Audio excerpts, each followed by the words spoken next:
আগের দিন এই মাছের পেন্ডেন্টের ভিডিওটায় তোমাদের অনেক ভালোবাসা পেয়েছি। ওই ভিডিওটা দেখে রিনাদি আমায় রিকোয়েস্ট করেছিলেন একটা মাছ বানানোর টিউটোরিয়াল ভিডিও দিতে। আজকে তাই তোমাদের সাথে শেয়ার করে নিচ্ছি ক্লে দিয়ে কিভাবে তোমরা একটা মাছ বানাবে। তো চলো শুরু করা যাক।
আমাদের মাছ বানানো প্রায় কমপ্লিট।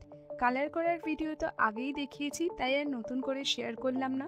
ভিডিওটি কেমন লাগলো জানিও। অন্য যে কোনো টিউটোরিয়াল ভিডিও যদি দেখতে চাও তাহলে অবশ্যই কমেন্ট বক্সে আমায় জানাও। আমি চেষ্টা করব ভিডিও করে সেটা দেখানোর। আমার ভিডিওটা ভালো লাগলে চ্যানেলটি লাইক, শেয়ার অ্যান্ড সাবস্ক্রাইব করো। দেখা হবে নেক্সট ভিডিওতে। বাই।